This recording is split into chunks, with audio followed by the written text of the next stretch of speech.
Thank you. Okay, are we live? Yes. We are live. Hey everyone, Jack Heslin again for the second time today at Rapid 2016. Jack from J3D, providers of 3D printing solutions, but also for today and tomorrow, just talking to people about really cool stuff we're seeing here at the Rapid Show. Earlier today, I walked by this car, which is a combination of 3D printing and other technologies done by the Department of Energy and the Roanoke National Labs. What I thought is that in this season of a little bit of skepticism about the political process, maybe some of you have noticed that, I don't know, that this is a great use of taxpayer dollars. So we asked Brian Post from Oak Ridge National Labs to spend 2-3 minutes. Tell us about this really cool thing. I'd be happy to. Keep your voice up so everyone can meet Brian. All right, great. So my name is Brian Post. I work at Oak Ridge National Lab. I'm a research and staff member there at the manufacturing demonstration facility. And our goal is to work with the industry to try to solve fundamental challenges in manufacturing. Exactly. And so one of the ways we do that is through additive manufacturing. This is a car built with a technology that we've developed in partnership with Cincinnati Incorporated. We call it the Big Area Additive Manufacturing System. So we can 3D print on a very large scale. In fact, there's one at every show.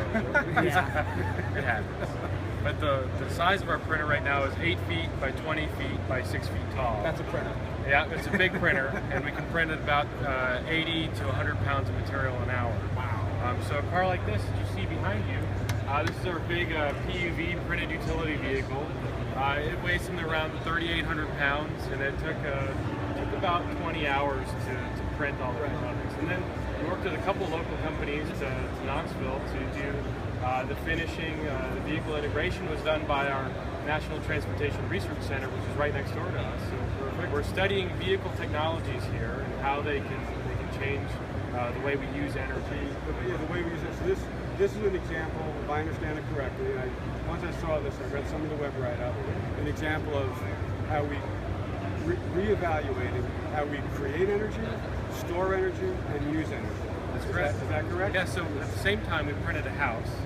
Right, which is too big to fit in this building at the moment with all the other booths, but it's about 35 feet long, and 15 feet wide, and 15 feet tall.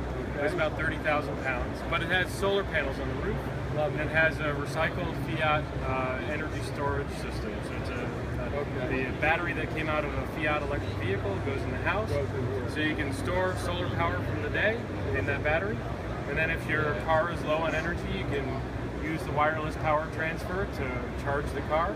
So it's just a great example of reevaluating the whole ecosystem of energy, how it's created, how it's stored, and how it is ultimately used.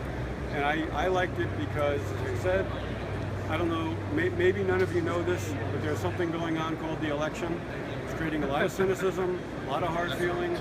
I thought this is a great example of the kind of good things that government does. So, Department of Energy, Roanoke National Labs, thank you all. Keep doing what you're doing. This is Brian. Yep. Brian, thank you. Thank you so much. Appreciate it. I'm Jack Heslin, J3D, J3Dservices.com on the web.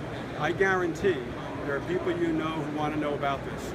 So share this feed, follow it, share it. We're at Jack Heslin on Twitter, and we will talk to you again tomorrow. Thanks, everyone. Bye.